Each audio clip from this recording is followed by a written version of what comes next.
አሰላሙ አለይኩም ወራህመቱላሂ ወበረካቱሁ። ውድና የተከበራችሁ ውድ የቻናሌ ቤተሰቦች እንዴት ናችሁ? ሰላም ናችሁ ወይ? በያላችሁበት ያለ እዝነትና ራህመት አይለያችሁ። ኢንሻአላህ ፈተዋ ጥያቄና መልስ በርዕሱ አስተማሪም እንዲሁም ደግሞ አሳዛኝም የሆነ ይዤላችሁ መጥቻለሁኝ። ይሄንን ቻናል ከተመቻችሁ ላይክ፣ ሼር በማድረግ አበረታቱኝ። ኢንሻአላህ ጠቃሚ የሆኑ ትምህርቶችን ይዤ እመጣለሁ ብዬ አስባለሁ። ቢአምርላህ ማለት ነው። አመሰግናለሁ። ሁላችሁም ጀዛኩሙላሁ ኸይረን። ሰላም አለይኩም ተውበት ያድርግ። በጣም ከባድ ወንጀል ነው። ለአባት መልካም መዋል ሲገባ ያው ከልጅቱ ጋር ልጅቱ እንደው እንዴት በሸሪያው ምናምን ክልክል እንዲሆን ማለት ጠይቅልኝ ለማለት ፈልገው። ይኸውልህ አላህ ሱብሓነሁ ወተዓላ ተውበት ካደረጉ ኃጢአትን ይምራል። ነገው መልቂያማ ምን እንደሚያደርገው እኛ አናውቅም። ይሄን ሰው ነገር ግን እስልምና ያስወጣውን ነገር ግን በጣም ከባድ ወንጀል ነው የሰራው። ከወንጀል በጣም ከባድ ወንጀል ገብቶሃል አይደለም? አባትን አይደለም መግደል አለመታዘዝ ራሱ እጅ ብትለው ማለት ነው አላህ የውመል ቂያማ ከባድ ቅጣት ነው የሚቀጣ። ፈላ ተቁል ለሁማ ኡፊን ይላል። አደራ ለወላጆችህ እጅ የሚል ቃል እንኳን እንዳትናገራቸው ብሎ አስጠንቅቆናል። ወቁል ለሁማ ቀውለን ከሪማ ይላል። ለስለስ ያለ ንግግርን ተናገራቸው፣ ጥሩ ንግግርን ብቻ ተናገር ለወላጆችህ ብሏል። ሐታ ቢመቱ እንኳ ወላጆችህ የምትከላከል ከሆነ እንደዚህ ሐቃቸውን አጉድፈሃል ይላሉ ዑለሞች። ቢመታህ ራሱ ዘም ነው ማለት ያለብህ አጥፍተህ ከሆነ ማለት ነው። ገብቶሃል አይደለም? ጭራሽ ሰውየው አባቱን መግደል በጣም ከባድ ወንጀል እና ከዚህ ወንጀል ተውበት ያድርግ። ወደ አላህ ተመልሶ በትክክል ካለቀሰና ተውበት ካደረገ እንግዲህ ያቺ ልጅ ብታገባው ችግር አይኖረውም። ነገር ግን በዚያው ተውበት እስካላደረገ ድረስ ይህ ሰውዬ ነገ እሷንም እንዲገላት ካልሆነ በስተቀር አብራ አትገባምች ሴትዮ። መልካም ሰው ምረጭ በላት። ተውበት እያደረገ በነገራችን ላይ ቁርአን እየቀራ ነው። አሁን 8 ዓመት ታስሮ ተእስር ቤት ወጥቶ ማለት ነው። ተውበት ካደረገ አላህ ሱብሓነሁ ወተዓላ ይቀበለዋል ኢንሻአላህ። በትክክል ተጸጽቶና አልቅሶ ከሆነ በዛ በኃጢአቱ በጥሩ ሁኔታ ላይ ከሆነ ያለው ብታገባው ችግር የለውም።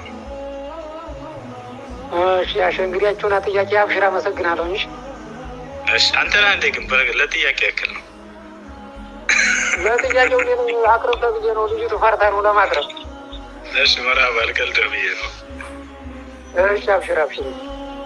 እሺ እሺ መርሀባ።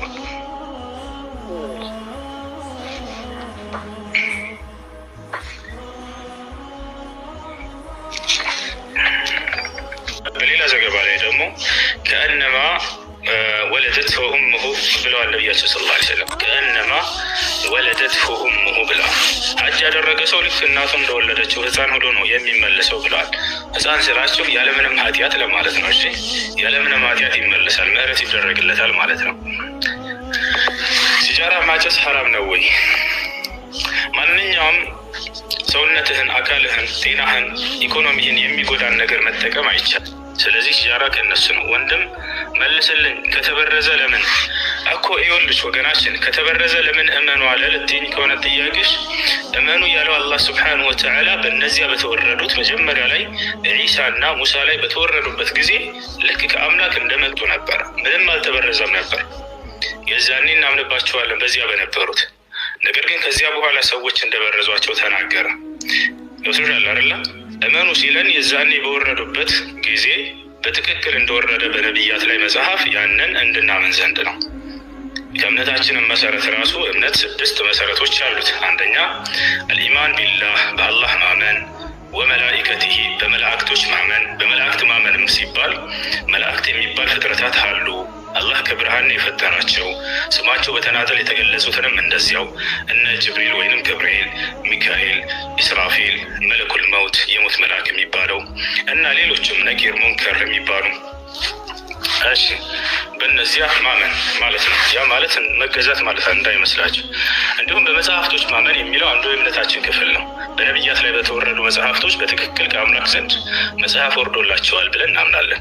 ገብታችኋል? ነገር ግን ከዚያ በኋላ ህዝቦቻቸው እንደፈለጉ እንደበረዟቸው ተገልጿል። ወንድም ወንጌል ከቁርአን በፊት ከቁርአን በፊት የተወረዱ መጽሐፍቶች ኢንጂልና ተውራት የሚባሉ ነበሩ። ለኢሳ ወይንም ለኢየሱስ አምላካችን አላህ ሱብሓነሁ ወተዓላ ኢንጂል የሚባል መጽሐፍ ሰጥቼዋለሁኝ ብሏል። ገብቷችኋል አይደለ? ነገር ግን ከኢሳ ካረገ በኋላ እንዳረገ ካደረገ በኋላ አምላካችን አላህ የዚያን የሰጠውን መጽሐፍ የኢንጂልን ጥበቃ ዋስትና የሰጠው ለተከታዮቹ ነበር፣ በዚያ ዘመን ለነበሩት ሰዎች። እነዚያንም የመጽሐፍት ባለቤቶች አደራ ጠብቁት፣ ለህዝቦቻቸው አስተምሩ ብዬ ቃል ኪዳን ያስገባቸዋል አምላካችን አላህ። ነገር ግን ቃሌን ወደ ጀርባቸው ወረወሩት፣ ፈጽሞ ሊጠብቁት አልቻሉም ይላል። ገብቶሻል አይደለ? ያ ነው። ከዚያ ውስጥ ከበረዙባቸው መካከል ለምሳሌ አምላክ ተወልዷል የሚል፣ እንዲሁም አምላክ የሰው ልጆችን ኃጢአት ለማስማር ከሴት ልጅ ማህፀን ወጥቷል፣ ተሰቅሏል፣ አምላክ ተደብድቧል፣ አምላክ ተወግሯል፣ አምላክ ተገድሏል የሚል አስተምህሮ ፈጽሞ የነቢያቶች አስተምህሮ አልነበረም። እንዲሁም ዒሳን አምልኩ የሚል አስተምህሮ የለም ነበር መጽሐፍቶችም ላይ። አምላክን ወልዳለች ማርያም የሚል የአንድም ነቢያት አስተምህሮ አልነበረም። ገብቷችኋል አይደለ? እነዚህ ሁሉ ተጨምሮባቸው ነው።